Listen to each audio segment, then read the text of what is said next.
because we all have to talk about chatbots and their impact on info pros, because that's what's happening right now, I'll just spend a few minutes talking about what I think general purpose chatbots are good for and some of the other search bots.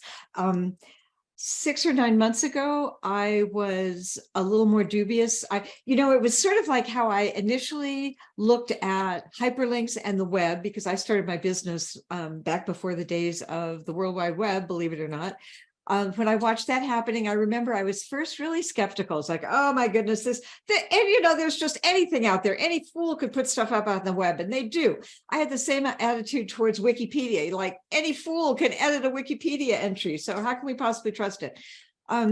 And I've come over time to realize that my initial negative impression isn't always useful. So I've gotten a little better about that over the years. So I started, when I started looking at various chatbots, in addition to kind of saying, my gosh, look at all the problems that they've got, what are they good for? So what I'll be talking about are things that I actually use generative AI for as a searcher doing search today.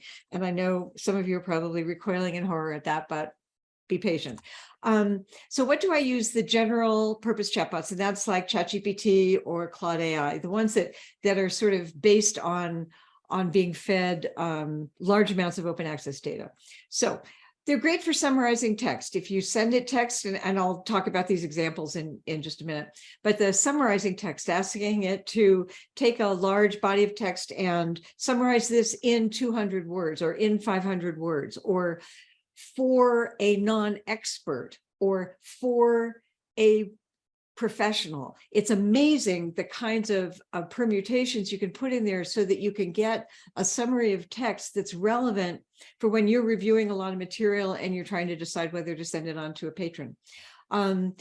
General purpose chatbots are great for the sort of questions where they're called zero-click questions, where if you were Googling the question, you type or speak in the question, and when you get the search results page, you don't click any further. The answer to your question was right there at the top of the screen. So those kinds of questions where the answer is in an answer box or is obvious from the search results page, those kinds of questions I think are appropriate for general purpose chatbots.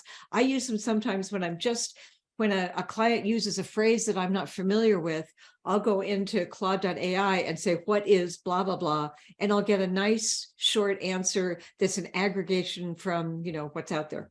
And it's wonderful for generating boilerplate text. OMG. I'll talk about that in just a minute. So for the summarizing text, this is there's a whole science of prompt engineering, of how to write a prompt so that you get the best response or the best analysis out of a generative AI tool. When you're summarizing text, keep it simple, but the what's in italics there is the syntax that generally works. The nice thing about Claude.ai, which is sort of a competitor, if you want to call it that, it's like ChatGPT. You can actually upload 5 PDFs and ask for a summary of the content of all of those PDFs together. So it's a nice way of, if you or your client have collected a lot of information, you can get one aggregated summary of what's in there. I just love that. The one thing to always keep in mind is that any generative AI is always learning.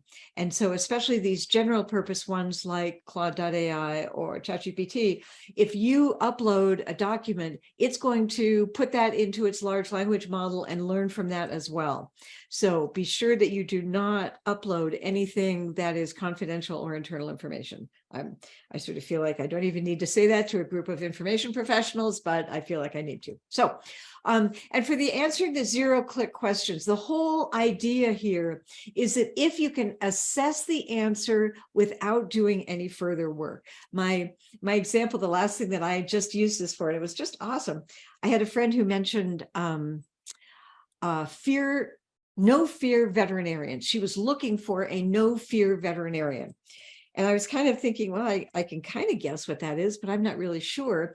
And so I just typed in, what is a no fear veterinary practice in Claude? And I got a really nice 200-word write-up on what exactly it is. So the sorts of things where you just need to get smart fast on a simple concept, that's a great use for general purpose generative AI. For the boilerplate text, it's great for when creativity or insight is not what's important. It's when, and I think everybody knows this, it's easier to edit something that's already been written than generate the text originally. So if you just need a starting place to write a business correspondence of some sort, the kinds of correspondence that we all have to do in our work, regardless of the setting in which we work, we have to send out letters to people about stuff. All three of these examples here, I've tried with both ChatGPT and Claude AI.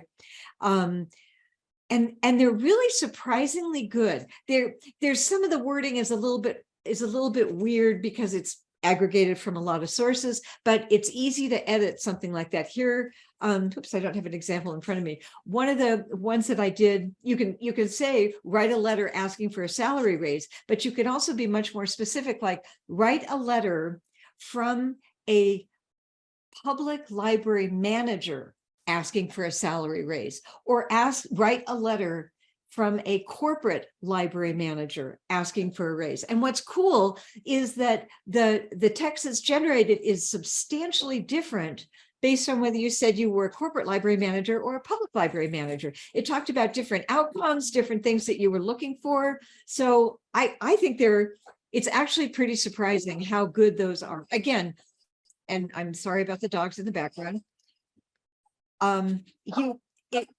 It's not perfect, but it gives you something that you can edit.